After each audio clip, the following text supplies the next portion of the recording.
ترميهم بحجارة من سجيل فجعلهم كعصف مأكول. جو اب آپ دور دور بیٹھے ہو قریب قریب زیادہ وقت نہیں لیا جائے گا، انشاءاللہ 10 سے 15 منٹ کے اندر آپ کو تفسیر ختم کر دی جائے گی. جو سورت میں نے آپ حضرات کے سامنے پڑھی ہے سورت الفیل اسے کہا جاتا ہے. دنیا میں اللہ کے رسول صلی اللہ علیہ وسلم کے بعد سے لے کر قیامت تک کے ہر امت کی کامیابی اللہ نے قرآن کریم میں رکھی ہے. اور قرآن کریم دنیا کے ہر شعبے ہر چیز کو بیان کرتا ہے.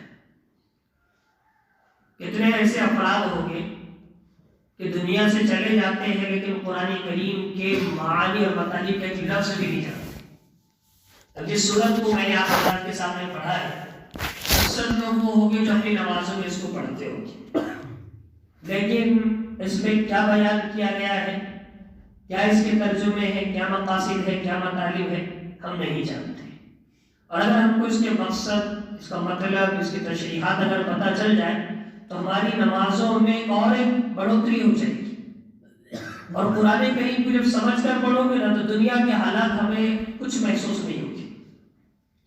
اس صورت کو میں ایک واقعے کے تحت جو یہ صورت نازل ہوئی ہے میں اس کی ابتدا سے لے کر آپ کو چلتا ہوں، فوراً مختصراً ترجمہ کر دیتا ہوں کہ الم تر کیف فعل ربک باصحاب الفیل. کیا تو نے نہیں دیکھا، یعنی آپ صلی اللہ علیہ وسلم کو مخاطب کیا جا رہا ہے، کیا آپ نے نہیں دیکھا ہے کہ کیسا کیا ہے تیرے رب نے ہاتھی والوں کے ساتھ. الم یجعل کیدہم فی تضلیل. کیا نہیں بنایا ہے ان کی چال کو، ان کی داؤ کو، ان کے فریب کو، ان کے مکر کو فی تضلیل غلط. وارسل علیہم طیرا ابابیل. اور بھیجے ان پر پرندے ٹکڑیوں کی شکل میں. ترمیہم بحجارۃ من سجیل. وہ مارتے ہیں ان پر پتھر من سجیل کنکر میں سے. فجعلہم کعصف مأکول. اور بنا دیا انہیں کھائے ہوئے بھوسے کی طرح. یہ مختصر ترجمہ ہے، واقعہ سامنے آ جائے گا تو انشاءاللہ ساری بات سامنے آ جائے گی. اللہ کے رسول صلی اللہ علیہ وسلم کے دنیا میں آنے سے جس سال آپ صلی اللہ علیہ وسلم کی پیدائش ہوئی، بعض روایتوں کے مطابق یہ ہے کہ اسی سال واقعہ پیش آیا ہے، بعض بھی ہے کہ آپ صلی اللہ علیہ وسلم کی پیدائش سے 1 سال پہلے واقعہ پیش آیا ہے. بہرحال یمن میں ملوک حمیر کا زمانہ تھا. اسی دوران کا آخری بادشاہ ذو نواس نامی شخص تھا اور یہ نصارہ پر بہت زیادہ ظلم اٹھایا کرتا تھا. تو ایک مرتبہ اس نے اتنا ظلم اٹھایا کہ بڑی خندق کھدوائی اور اس میں 20,000 نصارہ کو ڈال دیا. تو اسی میں سے 2 لوگ، ڈالے جانے والے لوگوں سے پہلے 2 لوگ الگ ہو کر انہوں نے شام کے بادشاہ کو اطلاع بھیجی کہ یہاں کے یمن کے بادشاہ نے پر بہت ظلم اٹھایا ہے تو آپ کچھ کیجیے. تو پھر شام کے بادشاہ نے حبشہ کے بادشاہ کو روانہ کیا، خط لکھا کہ آپ اس کے قریب یمن سے آپ ان کی مدد کیجیے. تو حبشہ کے بادشاہ نے اپنے پاس سے 2 لوگوں کو طے کیا، ان میں ایک ابراہا بھی تھا، اور دونوں کو قافلہ لے کر بھیجا اور کہا کہ جاؤ یمن پہ حملہ کرو. تو ذو نواس جو بادشاہ تھا، ابراہا نے اور اس کے ساتھ میں جو شخص تھا، دونوں نے مل کے حملہ کیا قافلے کے ساتھ میں.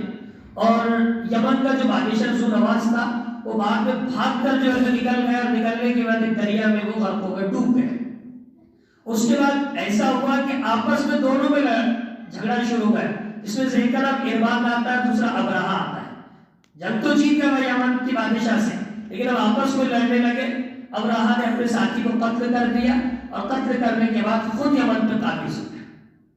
اب مسئلہ یہ ہوا کہ وہاں کا وہ گورنر بن گیا، ذمہ دار بن گیا اور وہ حکومت کرنے لگا.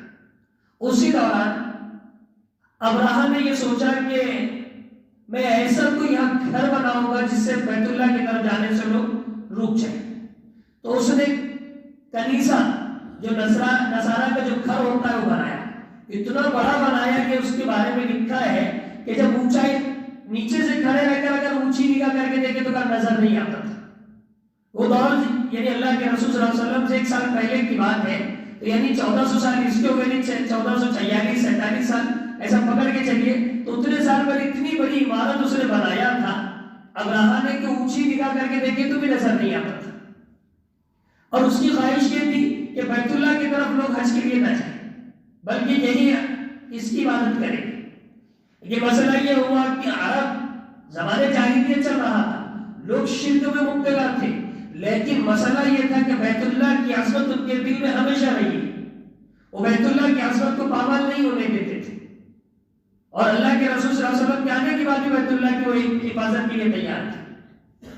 تو اس نے سوچا کہ بھی پورے لوگوں کا رجحان ادھر بڑھ جائے، تو اس لیے اس نے یمن میں اعلان کیا کہ اب اس کے بعد کوئی بھی حج کو نہیں جائے گا بلکہ یہی وہ اس گھر کی کیا کرے گا، عبادت کرے گا۔ اس میں کچھ اہل عرب تھے، قریشی، ایک روایت کے مطابق ایک نے اس گھر میں جا کر پورا اس کو گندگی سے لپ کیا، اس کو گندگی ڈال دی۔ ایک روایت میں یہ ہے کہ ایک قریشی نے اس کے قریب میں آگ جلائی جس کی وجہ سے وہ گھر کو آگ لگ گئی، تو ابراہا کو غصہ آیا، اور ابراہا نے غصہ آنے کی وجہ سے اپنے بادشاہ کو خط لکھا، یعنی حبشہ کے بادشاہ کو خط لکھا کہ مجھے اجازت دو کہ میں بیت اللہ پر حملہ کروں۔ اس واقعے کو سمجھتے ہوئے ذہن میں رکھیے کہ حالات جس سے ہم گزر رہے ہیں کہ کہیں یہ مسجد کو ڈھایا جا رہا ہے، کہیں وہ مسجد کو ڈھایا جا رہا ہے، یہ آج کا نہیں ہے، یہ بہت پرانا سلسلہ چلا رہا ہے۔ دیکھتے ہیں کہ یہ ہمارے دشمن ہے، یا ہمارے مد مقابل ہے، یا ہم سے اونچ ہو رہی ہے، یا ہمارے لیے اس کو گرانا بہتر ہے، تو یہ لوگ ایسا کام شروع سے چلا رہا ہے۔ بیت اللہ کی گرانے کے لیے در پہ پڑے ہوئے تھے، تو ابراہا نے اپنے سردار کو خط لکھا، یعنی ذمہ دار کو، بادشاہ کو، حبشہ کی کہ مجھے اجازت دو۔ بادشاہ نے اجازت بھی دے دی اور اپنا ایک ہاتھی اس کو دے دیا جس کا نام محمود تھا، کہا کہ اس کو لے جاؤ، اور 8 ہاتھی اور دیے۔ ہاتھی دیے کیوں تھے؟ تو دینے کی وجہ یہ تھی کہ کہا کہ بیت اللہ کے ستونوں کو تاکہ رسیوں سے باندھ اور ایک ساتھ ہاتھیوں کو چلا دینا، خود بخود گر جائے گا، لیکن وہی ہوتا ہے جو اللہ چاہتا ہے۔ ابراہا نے لشکر لے کر نکل پڑا، پہلا خط لکھا اس نے مکہ والوں کو، لیکن مکہ والوں نے کہا کہ ہم اس بات کے لیے تیار نہیں، کیونکہ سردار عبد المطلب تھے اس وقت، کہا کہ ہم اس کے لیے تیار نہیں، ہم یہ چیز کے لیے تیار نہیں ہے۔ پھر ابراہا نے لشکر لے کر نکلتا رہا، تاریخ میں لکھا ہے کہ جن جن علاقوں سے وہ گزرتا رہا اور ان کو یہ پتہ چلا کہ ابراہا بیت اللہ توڑنے کو جا رہا ہے، تو لوگ سامنے آئے، اس نے سب کو ہراتا چلا۔ آخر میں طائف پہنچے تو طائف میں بھی حملہ کیا کرنے کی کوشش کی، تو طائف والوں نے کہا کہ ہم معذرت چاہتے ہیں، ہمارا نام کو کچھ مت کرنا، ہم تم کو یہاں سے جانے کی اجازت بھی دیں گے اور ساتھ ساتھ ہمارا ایک رہبر بھی دیں گے۔ وہ کام انہوں نے کیا۔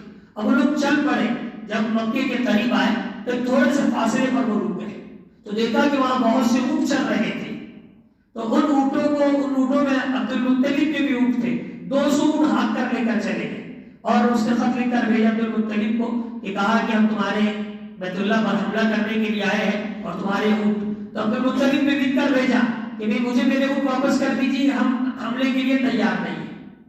لیکن بعد میں اس نے خط بھیجا کہ آپ ہمارے پاس تشریف آئیے۔ عبد المطلب گئے تو وہ اپنی کرسی سے اتر کر نیچے آ گیا، بیٹھ گیا۔ عبد المطلب سے پوچھا کیا بات ہے، تو کہا کہ میرے اونٹ مجھ کو دے دیجیے۔